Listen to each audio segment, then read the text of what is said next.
പക്ഷെ ഫോൺ ചെയ്ത് കഴിഞ്ഞിട്ട് പിന്നെ ലാസ്റ്റ് സംസാരിച്ചിട്ട് ഞാനിത് എനിക്ക് വിശ്വാസം വന്നില്ല. കാരണം എന്നോട് ആദ്യം പറഞ്ഞത് സാറുമായിട്ട് പ്രശ്നമൊന്നുമില്ല, ശ്രീകണ്ഠൻ നായർ സാറുമായിട്ട് ഒരു പ്രശ്നമില്ല എന്നാണ് പുള്ളിക്കാരി പറയണത്.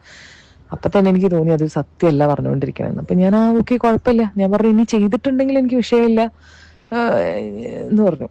അങ്ങനെ ആ രീതിയിലാണ് ഞാൻ സംസാരിച്ചത്. എനിക്കത് എനിക്ക് വിശ്വസിക്കാൻ പറ്റാത്തൊരു കാര്യം വിശ്വസിച്ചു എന്ന് പറയുന്നത് ശരിയല്ലല്ലോ. അപ്പൊ ഞാൻ ആണല്ലേ, ആ ഓക്കെ ഓക്കെ, പക്ഷെ എന്നാലും എനിക്ക് കുഴപ്പമൊന്നുമില്ല എന്നുള്ള രീതിയിൽ സംസാരിച്ച്. എന്നിട്ട് അവസാനം പുള്ളിക്കാരി എൻ്റെ അടുത്ത് മോശമായിട്ട് സംസാരിച്ചിട്ടാണ് ആ കോൾ വൈൻഡപ്പ് ചെയ്തത്. ഞാൻ എക്സിസ്റ്റ് ചെയ്യുന്നുണ്ട് എന്ന് അറിയില്ലായിരുന്നു, I didn't even knew that you existed എന്നൊക്കെ പറഞ്ഞിട്ട് ഇൻസൾട്ട് ചെയ്തിട്ടാണ് വെച്ചത് പിന്നെയും ഫോണ്. പേളി മാണി മെറീന മൈക്കിൾ വിഷയത്തിൽ ഏകദേശം 1.5 മണിക്കൂർ മുമ്പ്, ഈ ഒരു വീഡിയോ ചെയ്യാനിരിക്കുന്നതിനും 1.5 മണിക്കൂർ മുമ്പ് ഞാനൊരു വീഡിയോ ചെയ്തിട്ടുണ്ടായിരുന്നു. ഇന്ന് രാവിലെ പേളി മാണി പേളിയുടെ യൂട്യൂബ് ചാനലിൽ യൂട്യൂബ് കമ്മ്യൂണിറ്റി പോസ്റ്ററായിട്ട് ഷെയർ ചെയ്തിട്ടുണ്ടായിരുന്നു. 1-2 പോസ്റ്റർ വെച്ചിട്ടായിരുന്നു ഞാൻ ആ ഒരു വീഡിയോ ചെയ്തിട്ടുണ്ടായിരുന്നത്. ഞാൻ ആ ഒരു വീഡിയോ ചെയ്തതിന് ശേഷം എൻ്റെ ഒരു സുഹൃത്ത് യൂട്യൂബറായിട്ടുള്ള വിവിയുടെ ചാനലിൽ വിവി മെറീന മൈക്കിളിന്റെ ഒരു വോയിസ് ക്ലിപ്പ് പുറത്തുവിട്ടിരിക്കുന്നത് ഞാൻ കണ്ടു. അപ്പോ എന്തായാലും മെറീന മൈക്കിളിന്റെ അനുഭവത്തോടു കൂടി തന്നെ ആയിരിക്കും വിവി ആ ഒരു വോയിസ് ക്ലിപ്പ് പുറത്തു വിട്ടിട്ടുള്ളത്. അതുകൊണ്ട് തന്നെ ആ വോയിസ് ക്ലിപ്പ് എടുത്ത് ഞാനും ഒന്ന് റിയാക്ട് ചെയ്യാന്ന് വിചാരിച്ചു. അപ്പൊ ആദ്യമേ തന്നെ ഞാനൊരു കാര്യം പറയാം. ഈ ഒരു വോയിസ് ക്ലിപ്പ് കേട്ടിട്ടും എനിക്ക് മെറീന മൈക്കിളിന്റെ കൂടെ നിൽക്കണം, അല്ലെങ്കിൽ മെറീന മൈക്കിളിനെ സപ്പോർട്ട് ചെയ്യണം എന്ന് എനിക്ക് ഇതുവരായിട്ടും തോന്നിയിട്ടില്ല. ഞാൻ ഇപ്പോഴും പേളി മാണിയെ സപ്പോർട്ട് ചെയ്ത് തന്നെയാണ് ഈ ഒരു വീഡിയോ ചെയ്യാൻ പോകുന്നത്. അതുകൊണ്ട് തന്നെ പേളിയെ ഇഷ്ടമുള്ള ആളുകൾ കൂടുതലും ഈ ഒരു വീഡിയോ കണ്ടാൽ മതി. ഇനി ഇഷ്ടമില്ലാത്തവർക്ക് സത്യാവസ്ഥ, ഈ ഒരു വിഷയത്തിന്റെ സത്യാവസ്ഥ മനസ്സിലാക്കണം എന്നൊരു താല്പര്യം ഉണ്ടെങ്കിൽ മാത്രം ഈ ഒരു വീഡിയോ കണ്ടാൽ മതി. ഇല്ല ചുമ്മാവൻ തന്നെ തെറി പറയാൻ വേണ്ടി മാത്രം മറ്റേ കുത്തിപ്പിടിച്ചു വരുന്ന ചേട്ടന്മാര് എന്തിനാണ് വെറുതെ കണ്ട് നിങ്ങളുടെ സമയം കളയുന്നത്? അത്രേ എനിക്ക് പറയാനുള്ളൂ. സത്യാവസ്ഥ അറിയേണ്ടവർ ഈ ഒരു വീഡിയോ ക്ലിപ്പ് മൊത്തം കാണുക. ചിലപ്പോൾ ഈ ഒരു വോയിസ് ക്ലിപ്പ് നിങ്ങൾ കേട്ടിട്ടുണ്ടായിരിക്കും, എങ്കിൽ പോലും ഈ വോയിസ് ക്ലിപ്പിനകത്ത് എവിടേക്കോ ഒളിഞ്ഞും മറഞ്ഞും ഇരിക്കുന്ന കുറച്ച് ഉടായ്പകൾ ഒന്ന് പൊക്കണമെന്ന് എനിക്ക് തോന്നി. അപ്പൊ എന്തായാലും ഈ വോയിസ് ക്ലിപ്പ് നിങ്ങൾ കേക്ക്, എന്നിട്ട് ഞാൻ ബാക്കി സംസാരിക്കാം. എടാ ഞാൻ ആ റെസ്പോൺസ് കണ്ടു. ഞാൻ ആക്ച്വലി എനിക്ക് ഇന്നലെ മുതൽ ഇങ്ങനെ കോൾസ് വരുന്നുണ്ട് ഓൺലൈൻ മീഡിയന്നും അവിടെ നിന്നൊക്കെ. ഞാൻ ഒരാളെ കോളും എടുത്തിട്ടില്ല. ഒന്നാമത് എടാ ഞാൻ ഒരാളുടെ പേര് പറയാനോ അല്ലെങ്കിൽ അവർക്ക് ഉണ്ടാവുന്ന ഒരു കാര്യം അവരുടെ കരിയർ വൈസുള്ള കാര്യങ്ങൾക്ക് ബ്ലോക്ക് ചെയ്യാനോ അങ്ങനെ ഉദ്ദേശിച്ച് പറഞ്ഞ വീഡിയോയോ അങ്ങനെ ചെയ്ത വീഡിയോ ഒന്നും അല്ല. കാരണം അലിഗേഷൻ വന്നപ്പോൾ ആദ്യം വേറൊരു ആങ്കറിനെയും കൂടെ അതിൽ ഇൻവോൾവ് ആയിരുന്നു പേര്. അപ്പം ഞാൻ ആകെ അയ്യോ ഞാൻ പറഞ്ഞത് അബദ്ധമായോ എന്ന് എനിക്ക് തോന്നിയിരുന്നു ഒരു പോയിന്റിൽ. പക്ഷെ നമ്മളടുത്ത് ലൈഫിൽ അങ്ങനെ ഒരു ഇൻസിഡന്റ് ഉണ്ടാവുന്ന സമയത്ത് എക്സ്പ്ലനേഷൻ ചോദിക്കുമ്പോൾ നമ്മളത് പറയുമല്ലോ. അതിൽ പോലും ഞാൻ ആളുടെ പേര് ഒന്നും പറയരുത്, ഇൻസിഡന്റ് ഇതാണ് എന്നുള്ള രീതിയിൽ പറഞ്ഞു പോയതാണ്. ഓക്കെ, മെറീനയ്ക്ക് ലൈഫിൽ ഇങ്ങനെ ഒരു ഇൻസിഡന്റ് ഉണ്ടായാൽ അത് മെറീന തുറന്നു പറയുന്നതിനകത്ത് യാതൊരു തെറ്റുമില്ല. ഞാൻ ഒരിക്കലും അതിനകത്ത് തെറ്റ് പറയില്ല. പക്ഷെ നിങ്ങൾ പറയുന്ന ആ ഒരു ഇൻസിഡന്റിന് അതിനകത്ത് ഒരു വ്യക്തി ഇൻക്ലൂഡഡ് ആണ്. സോ നിങ്ങൾക്ക് അതിന് എന്തെങ്കിലും നിങ്ങളോട് വേറൊരു വ്യക്തിയാണ് പറഞ്ഞത്, ഒരു ചാനലിന്റെ ഒരു പ്രോഗ്രാം പ്രൊഡ്യൂസർ ആണ് നിങ്ങളോട് പേളിയുടെ ഇങ്ങനെ, അല്ലെങ്കിൽ പേളി എന്ന് പറയുന്ന പേര് നിങ്ങളോട് പറഞ്ഞിട്ടില്ല എന്ന് നിങ്ങൾ പറയുന്നുണ്ട്. പക്ഷേ നിങ്ങളുടെ ആ ഒരു ഇന്റർവ്യൂ കണ്ട ആർക്കും മനസ്സിലാകും അത് പേളിയാണെന്നുള്ളത്. കാരണം നിങ്ങൾ മോട്ടിവേഷൻ സ്പീക്കറാണ്, അദ്ദേഹം ഇപ്പോൾ സ്ത്രീയാണ്, അവർ ആങ്കർ ആയിരുന്നു. ഇതൊക്കെ പറയുമ്പോൾ തന്നെ ആളുകൾക്കൊക്കെ മനസ്സിലാവും മെറീന മൈക്കിൾ. നിങ്ങൾ അതാദ്യമേ മനസ്സിലാക്കുക. ഓക്കെ, പിന്നെ നിങ്ങൾ ഇത് വന്ന് പറയുന്നത് കൊണ്ട് പേളിയുടെ ഒരു കരിയറിന് എന്തെങ്കിലും പ്രശ്നം ഉണ്ടാവുമോ എന്ന് ചോദിച്ചു കഴിഞ്ഞാൽ എനിക്ക് തോന്നുന്നില്ല അങ്ങനെ ഒരു പ്രശ്നവും പേളിയുടെ കരിയറിന് ഉണ്ടാവുമെന്ന് എനിക്ക് തോന്നുന്നില്ല. നേരെ മറിച്ച് നിങ്ങളുടെ കരിയറിന് ഇതൊരു ബെനിഫിറ്റ് ആണ്. കാരണം അധികം സിനിമകളൊന്നും മെറീന മൈക്കിളിന് ഇപ്പോൾ ഉണ്ടെന്ന് എനിക്ക് തോന്നുന്നില്ല.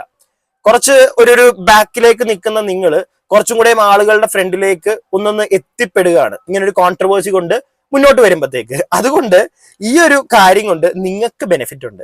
പേളി മാണിക്ക് ബെനിഫിറ്റും ഇല്ല, പ്രത്യേകിച്ച് ഒരു ലോസും ഉണ്ടാവുമെന്ന് എനിക്ക് തോന്നുന്നില്ല. ബാക്കി അപ്പം ആളിപ്പോ ഇങ്ങനെ ആളെന്നെ വിളിച്ചിരുന്നു. ആളെന്നെ സാനിഫ് എന്ന് പറഞ്ഞൊരു വ്യക്തിയുടെ ഫോണിൽ നിന്നാണ് വിളിച്ചത്, എന്നെ ഡയറക്റ്റ് പോലും അല്ല വിളിച്ചത്. വിളിച്ചിട്ട് സംസാരിച്ചു കുറെ കൺവിൻസ് ചെയ്യാൻ നോക്കി. അപ്പൊ ഞാൻ കൺവിൻസ് ചെയ്യാൻ നോക്കിയത് എന്ന് പറഞ്ഞു കഴിഞ്ഞാലേ വളരെ ഫേക്ക് ആയിട്ടാണ് സംസാരിക്കുന്നത്. എനിക്ക് അങ്ങനെ തോന്നിയത് വെച്ചാ ആള് ഞാൻ ഇത് ഫ്ലവേഴ്സിൽ കട്ടറുമ്പ് എന്ന് പറഞ്ഞൊരു ഷോ ഉണ്ടായിരുന്നു. ഈ കട്ടുറുമ്പ് എന്ന് പറഞ്ഞ ഷോയിൽ ഫസ്റ്റ് വിളിക്കും, ഫസ്റ്റ് വിളിച്ച് ക്യാൻസൽ ചെയ്യും, രണ്ടാമത് വിളിച്ച് ക്യാൻസൽ ചെയ്യും. രണ്ടാമത്തെ പ്രാവശ്യം ഞാൻ പറഞ്ഞു ചേട്ടാ ഇത് ഇങ്ങനെ ഇനി നിങ്ങൾ ക്യാൻസൽ ചെയ്താൽ എനിക്കിത് ഭയങ്കര ബുദ്ധിമുട്ടാണെന്ന് പറഞ്ഞിട്ട് മൂന്നാമത് ഞാൻ വരുമ്പോഴേക്കും അതിന്റെ ആങ്കർ മാറിയിരുന്നു. അപ്പം എനിക്ക് സത്യം പറഞ്ഞു കഴിഞ്ഞാൽ ആദ്യം ഈ പുള്ളിക്കാരിയാണ് ഹോസ്റ്റ് ചെയ്തതെന്നുള്ളതൊന്നും എനിക്ക് അറിയില്ലായിരുന്നു. അപ്പം ഞാനപ്പോൾ ആ സമയത്ത് വരുന്ന സമയത്ത് ഈ ചാനൽ ചീഫ്, ചാനലിന്റെ ഓണർ ശ്രീകണ്ഠൻ നായർ സാറും പുള്ളിക്കാരിയും തമ്മിൽ എന്തോ ഇഷ്യൂസും കാര്യങ്ങളൊക്കെ സംസാരിക്കുമ്പോഴാണ് ഞാനുമായിട്ടുള്ള ഇഷ്യൂ ഉണ്ട് എന്നുള്ളത് ഈ ചാനലിലെ പ്രോഗ്രാം പ്രൊഡ്യൂസർ ഒരു വിൽസൺ എന്തോ പറഞ്ഞിട്ടൊരു പുള്ളിക്കാരൻ പറയുന്നത്. അന്ന് സ്വാസികയുണ്ട് അവിടെ.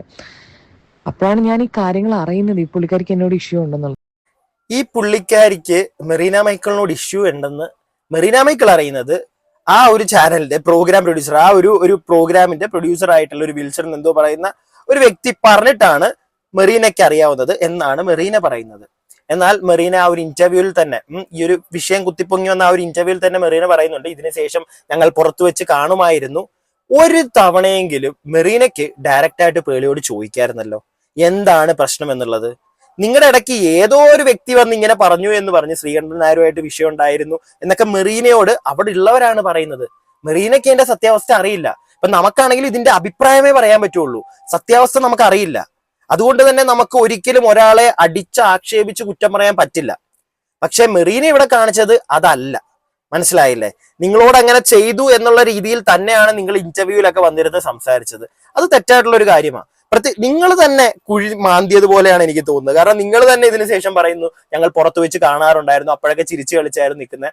ഞാനൊരു കാര്യം ചോദിക്കട്ടെ, ഇപ്പൊ നിങ്ങളോടൊരു വ്യക്തിക്ക് പേഴ്സണലി ഇഷ്ടമല്ല എങ്കിൽ അവർക്ക് പുറത്തു വെച്ച് കണ്ടാലും നിങ്ങളെ മൈൻഡ് ചെയ്യാതെ പോകും. നമ്മളൊക്കെ അങ്ങനെയാ, വലിയ മൈൻഡ് കൊടുക്കണ്ട, നമ്മൾ നമ്മുടെ കാര്യം നോക്കി പോകും, അത്രേ ഉള്ളൂ. ഇത് പുറത്തു വെച്ച് നിങ്ങളെ കാണാൻ ചിരിക്കും കളിക്കും സംസാരിക്കുന്നുണ്ടെങ്കിൽ അപ്പോഴെങ്കിലും നിങ്ങൾക്കൊന്ന് ചിന്തിച്ചൂടെ? ഇത് ആരാണെങ്കിലും ചിന്തിക്കും, അവന്മാര് ചുമ്മാ അടിച്ചതാണോ, ഇതിന്റെ സത്യാവസ്ഥ ഒന്നും അറിയണ്ടേ, പേളിയോട് തന്നെ ഒന്ന് ചോദിച്ചാലോ എന്നൊരു നിമിഷം നിങ്ങൾക്ക് തോന്നിയിട്ടില്ലെങ്കിൽ അത് നിങ്ങളുടെ കുറ്റമല്ലേ? ബാക്കി അതിനുശേഷം ഞാൻ ആളോട് ചോദിക്കാനോ ബുദ്ധിമുട്ടിപ്പിക്കാനോ അല്ലെങ്കിൽ വേറെ രീതിയിൽ ബിഹേവ് ചെയ്യാനോ ഒന്നും പോയിട്ടൊന്നുമില്ല. പക്ഷെ പുള്ളിക്കാരി പുറത്തുനിന്ന് കാണുമ്പോഴൊക്കെ ഭയങ്കര, എന്താ പറയാ, ഭയങ്കര ഇതായിട്ട് പെരുമാറും, ഡിഫറെന്റ് ആയിട്ട് പെരുമാറും. ഒരു കല്യാണമൊക്കെ വിളിച്ചു തന്നെ. സത്യത്തിൽ എന്നെ കല്യാണം അങ്ങനെ വലിയ ഒന്നല്ല വിളിച്ചത്, പക്ഷെ ഞാൻ ചുമ്മാ പോയി. എനിക്ക് അവരോട് കുഴപ്പമൊന്നും എന്ന് കാണിക്കാൻ വേണ്ടിയിട്ട് ഞാൻ പോയതാണ്. അല്ലാതെ ഞാൻ അങ്ങനെ വിചാരിച്ചു, ലൈക്ക് അറ്റ്ലീസ്റ്റ് അവർ അങ്ങനെ വിചാരിച്ചോട്ടെ, എനിക്ക് അവരോട് ഒരു പ്രശ്നമില്ല എന്ന്. അതാകുമ്പോൾ കുറച്ച് കഴിയുമ്പോൾ അത് മനസ്സിന്ന് പോകുമല്ലോ എന്ന്. മെറീന മൈക്കിൾ, നിങ്ങൾ ഈ പറയുന്ന നിങ്ങളുടെ ഈ വോയിസില് ഈ ഒരു ഭാഗത്താണ് എനിക്ക് ഭയങ്കരമായിട്ട് ഡൗട്ട് തോന്നാൻ ഒരു കാരണം. ലൈക്ക് എടോ, നിങ്ങളെ കല്യാണം വിളിച്ചു എന്ന് പറയുന്നു, പക്ഷെ അത് വലിയ വിളിയൊന്നും അല്ലായിരുന്നു, എന്നിട്ടും ഞാൻ കല്യാണത്തിന് പോയി എന്നൊക്കെ പറയുന്നത് കേൾക്കുമ്പോൾ ലിറ്ററലി ആർക്കാണെങ്കിലും സംശയം വരും. നിങ്ങളെ കല്യാണം വിളിച്ചല്ലോ അവര്, നിങ്ങൾ പോയല്ലോ, അത് പോരെ? ഇതിൽ കൂടുതൽ എന്താണ് നിങ്ങളവിടെ പ്രൂവ് ചെയ്യാൻ ശ്രമിക്കുന്നത്? എനിക്ക് മനസ്സിലായില്ല. അവര് വലിയ വിളിയൊന്നും അല്ല വിളിച്ചത്, എന്നാലും വിളിച്ചിട്ടുണ്ടായിരുന്നു, പിന്നെ വഴക്കൊന്നും വേണ്ടല്ലോ എന്ന് വിചാരിച്ച് ഞാനങ്ങ് പോയി. നിങ്ങൾക്ക് അവരോട് വഴക്കുണ്ടോ, അല്ലെങ്കിൽ നിങ്ങളോട് ഈ പ്രോഗ്രാം പ്രൊഡ്യൂസർ പറഞ്ഞിട്ടുണ്ടോ ഈ കാര്യം? ഇതൊന്നും പേളിക്ക് അറിയാവോ? നിങ്ങൾ പിന്നെ എന്തർത്ഥത്തിലാണ് ഇതൊക്കെ പറയുന്നത് എനിക്ക് മനസ്സിലായില്ല. പേളി നിങ്ങളുടെ അടുക്ക് വന്ന് പുറത്തു വെച്ച് കാണുന്നുണ്ട്, മിണ്ടുന്നുണ്ട് എന്നൊക്കെ നിങ്ങളിപ്പോ പറയുന്ന കണക്ക് അവർക്ക് നിങ്ങളോടൊരു പ്രശ്നം ഉണ്ടായിരുന്നു, അത് നിങ്ങളോട് പ്രോഗ്രാം പ്രൊഡ്യൂസർ പറഞ്ഞു. പക്ഷെ നിങ്ങളോട് ഈ പറഞ്ഞ പ്രോഗ്രാം പ്രൊഡ്യൂസർ അതേ കണക്ക് എന്ന് പേളിയോട് പറഞ്ഞു കാണുമോ? ഞാൻ മെറീനയോടെല്ലാം പറഞ്ഞിട്ടുണ്ട് എന്ന് പറഞ്ഞു? എനിക്ക് അറിയാൻ പാടില്ല. അങ്ങനെ അവർ പറഞ്ഞിട്ടുണ്ടെങ്കിൽ മാത്രം, പേളി അത് അറിഞ്ഞിട്ടുണ്ടെങ്കിൽ മാത്രമാണ് നിങ്ങളോട് പുറത്തു വെച്ച് കാണുമ്പോഴത്തേക്ക് നിങ്ങളോട് ചിരിക്കേണ്ട കാര്യമില്ല, ഓക്കെ എനിക്ക് ദേഷ്യമുള്ള കാര്യം അവള് പറഞ്ഞിട്ടുണ്ട് എന്നാ പിന്നെ മൈൻഡ് ചെയ്യണ്ട എന്നും പറഞ്ഞ് പേളി മൈൻഡ് ചെയ്യാതെ പോകും. അങ്ങനെയാണെങ്കിൽ കല്യാണത്തിനും വിളിക്കത്തില്ല. അങ്ങനെ വിചാരിച്ചിട്ട് അതിനൊക്കെ പോയെ, പക്ഷെ അതൊന്നും വർക്കൗട്ട് ആയിട്ടില്ല. പിന്നെ ഇതെല്ലാം കഴിഞ്ഞു.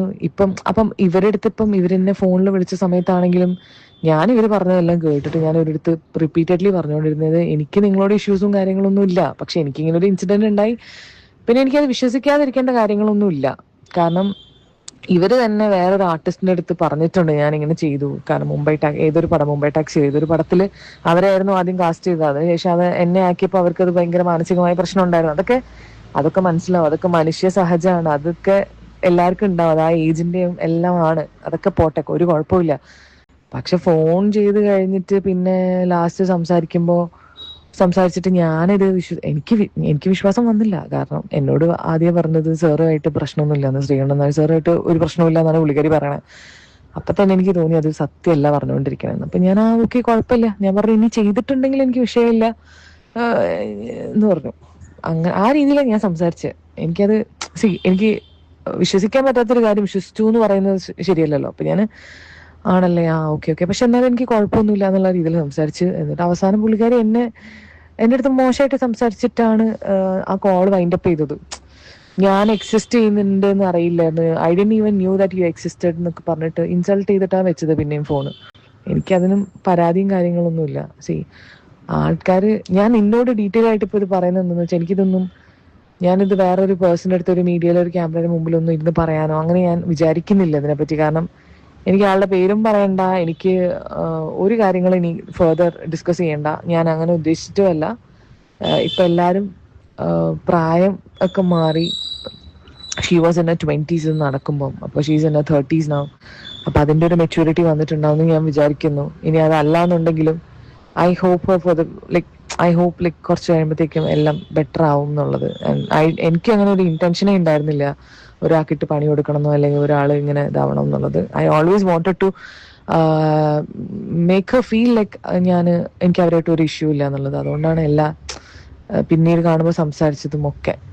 അപ്പം എന്തോ എനിക്കറിയില്ല, എന്തോ ഒരു മിസ്അണ്ടർസ്റ്റാൻഡിങ് പോലെ എനിക്ക്. മിസ്അണ്ടർസ്റ്റാൻഡിങ് ആണ് മെറീന മൈക്കിൾ. അത് നിങ്ങളാണ് മിസ്അണ്ടർസ്റ്റാൻഡ് ചെയ്യുന്നതെന്നാണ് എനിക്ക് പറയാനുള്ളത്. അതുപോലെ തന്നെ നിങ്ങളൊരു കാര്യം കേട്ടോ, ഞാൻ നേരത്തെ പറഞ്ഞതിന്റെ കണ്ടിന്യൂറ്റി വരാവേ. അതിന് മുമ്പ് ഞാൻ ഒരു കാര്യം പറയട്ടെ. ലൈക്ക് ഇവരോട് പറയുന്നത് കേട്ടായിരുന്നു, ഒരു സിനിമയിൽ പേളിയെ മാറ്റിയിട്ട് അവിടെ മെറീനയെ കൊണ്ടുവന്നത് കൊണ്ട് ചിലപ്പോൾ അതായിരിക്കാം അവർക്ക് എന്നോടുള്ള ദേഷ്യത്തിനുള്ള കാരണം എന്ന് മെറീന പറയുന്നത് ഞാൻ കേട്ടു. നിങ്ങളൊന്ന് ആലോചിച്ച് നോക്കി. നമുക്കറിയാവുന്ന പേളിയുമാണ്, ഇല്ലെങ്കിൽ നമുക്കറിയാവുന്ന വേണ്ട, അത് പിന്നെ.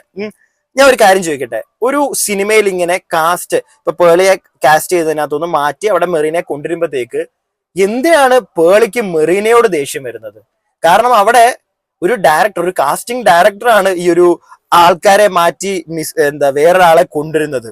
അതിന് പേളി എന്ന് പറയുന്ന നമ്മൾ കാണുന്ന ഒരു വ്യക്തിക്ക് മെറീനയോട് ദേഷ്യം തോന്നി എന്ന് മെറീന പറയുന്നതിനകത്ത് എനിക്ക് ഒരിക്കലും യോജിക്കാൻ പറ്റുന്നില്ല. എനിക്കൊരിക്കലും പറ്റുന്നില്ല. നിങ്ങൾ നിങ്ങൾ അങ്ങനെ വിശ്വസിക്കുന്നുണ്ടോ? അങ്ങനെ ഒരു കാസ്റ്റ് ചേഞ്ച് ചെയ്തത് കൊണ്ടാണ് മെറീനയോട് പേളിക്ക് ദേഷ്യം. അങ്ങനെ ഒരു ദേഷ്യം ഉണ്ടെങ്കിൽ ഇവര് തന്നെ പറയുന്നു, പിന്നെ പുറത്തു വെച്ച് കാണുമ്പോൾ സംസാരിക്കുന്നുണ്ട്, കഥ പറയുന്നുണ്ടെന്നൊക്കെ. അത്രയും ഒരു മെച്യൂരിറ്റി ഇല്ലാത്ത ഒരു വ്യക്തിയായിരുന്നു പേളിയെങ്കിൽ പേളിയെ കാസ്റ്റ് ചെയ്തിട്ട് അവിടെ മാറ്റി മെറീനയെ കൊണ്ടുവന്ന ആ ഒരു കാര്യത്തിന് മെറീനയോട് ദേഷ്യം തോന്നിയിട്ടുള്ള പേളിക്ക്, അത്രയും മെച്യൂർഡ് അല്ലാത്ത പേളി എന്തിനാണ് പിന്നെ പുറത്തു വെച്ച് കാണുമ്പോൾ മെറീനയെ കാണുമ്പോഴത്തേക്ക് ചിരിച്ചും കളിച്ചും സംസാരിക്കുന്നത്? അത്രേ എനിക്ക് ചോദിക്കാനുള്ളൂ. വേറെ കൂടുതലൊന്നും എനിക്ക് പറയാനില്ല. ഇതൊക്കെ കേൾക്കുമ്പോഴത്തേക്ക് സത്യം പറഞ്ഞു കഴിഞ്ഞാൽ മെറീനയുടെ കയ്യിൽ നിന്ന് പോയി. പിന്നെ എങ്ങനെയൊക്കെയോ പിടിച്ചു നിൽക്കാൻ വേണ്ടി അവർ പറയുന്നത് പോലെയാണ് എനിക്ക് പേഴ്സണലി തോന്നുന്നത് കേട്ടോ. ഞാൻ എന്റെ അഭിപ്രായം പറയുന്നതേ ഉള്ളൂ. ഞാൻ അവരെ കുറ്റം പറയുന്നു, ഇല്ലെങ്കിൽ അവർ പറയുന്നത് എല്ലാം കള്ളത്തരോ അങ്ങനൊന്നും പറഞ്ഞു വെക്കുന്നില്ല. പക്ഷെ എവിടെയൊക്കെയോ യോജിക്കാൻ പറ്റാത്തതായിട്ട് എനിക്കുണ്ട് മെറീനയുടെ ഈ വോയിസിലാണെങ്കിലും എനിക്ക് അങ്ങനെയാണ് തോന്നിയത്. കുറെ ഭാഗങ്ങളിൽ എനിക്ക് അങ്ങോട്ടൊരു എനിക്ക് പേഴ്സണലി മെറീനയുടെ ആ ഒരു എക്സ്പ്ലനേഷൻ കൊണ്ട് എനിക്കൊരു തൃപ്തികരമായിട്ടില്ല എന്ന് തന്നെ ഞാനിവിടെ പറയും. ഇത് എന്റെ ഒരു അഭിപ്രായം. നിങ്ങളുടെ അഭിപ്രായങ്ങൾ താഴെ കമന്റ് ബോക്സിൽ പറയുക.